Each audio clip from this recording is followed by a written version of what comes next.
Hey, I'm back. Guess what I've been doing all morning? Thinking of fucking again. And guess what? It's all over the place. I think I was hanging out with Elon today, Joe Rogan, having conversations with him. It's because I have an amazing imagination. I don't need any of these fucks. What's Joe gonna do? Bring some elk meat over here? Elon, what are you gonna go on a ride on a spaceship? I'd probably take the spaceship ride. I wouldn't take the elk meat. Here's why. When I growing up, I didn't eat red meat. Not a choice.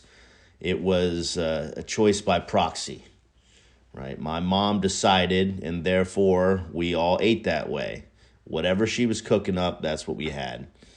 But then one day I stumbled onto the magical place called the school lunchroom, and namely their Mexican pizza, which was different from the Mexican pizza we know today. We know and love today at Taco Bell.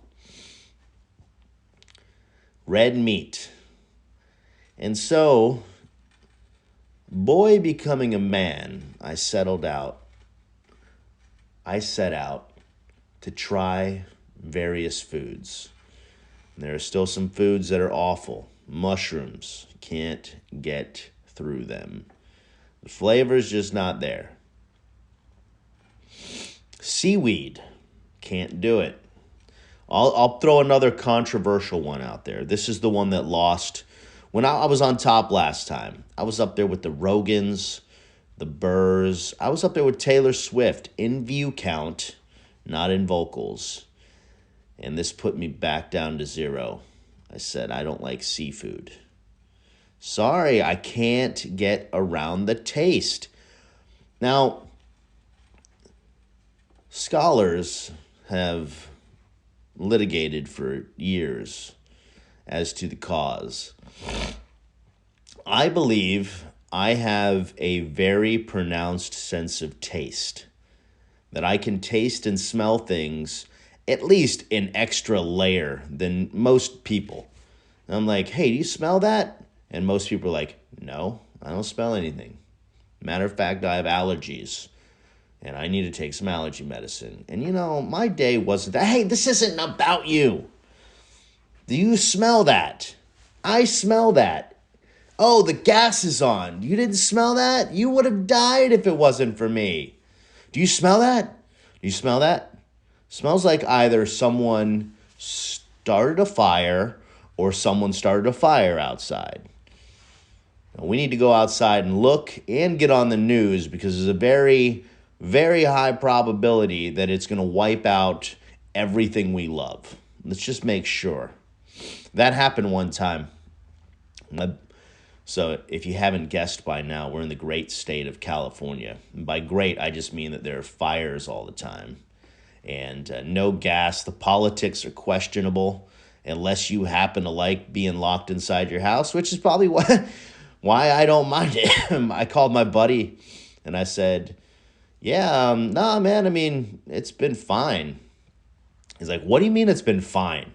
You guys haven't been able to go outside. Your stores have been closed. Your restaurants are closed.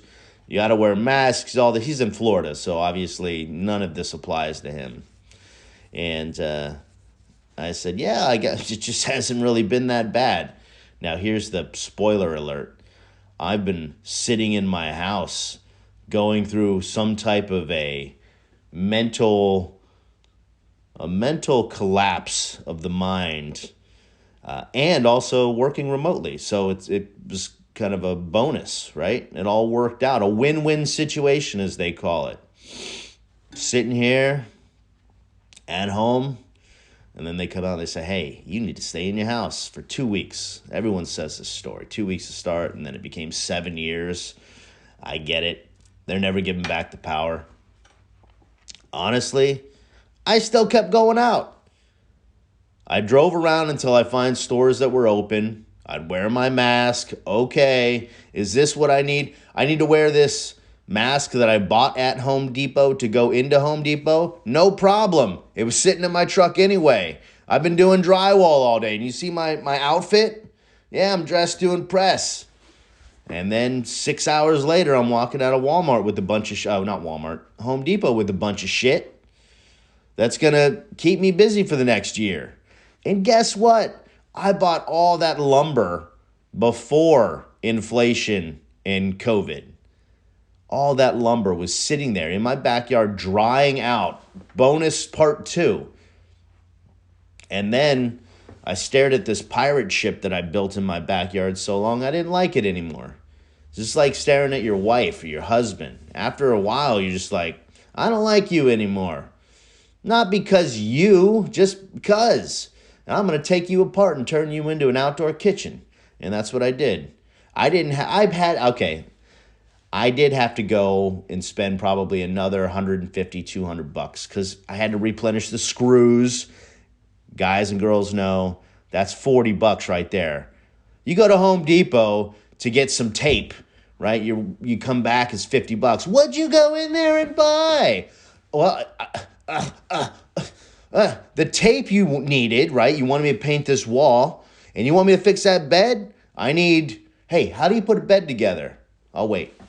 Here, 30-second silent meditation. How do you put it together? What do you think? Is it glue or rope? Glue or rope? I already told you, if you were paying attention, you'd have said screws. $40 later. And of course, you can't just get the one size, right? That's a rookie mistake. Then you're back at Home Depot buying more shit tomorrow. No, you got to get 2 or 3 boxes of those. Different sizes. Cover all your bases. You're at 120 bucks now. 4 times 3. We're doing math on this station. Yeah? It's good for your kids, and they'll learn words they're not allowed to say in the house, or they're going to get their butt popped. That's how you know it's a good show. All of a sudden, your kids are calling you sir, ma'am, folding shit, picking up the trash on the floor.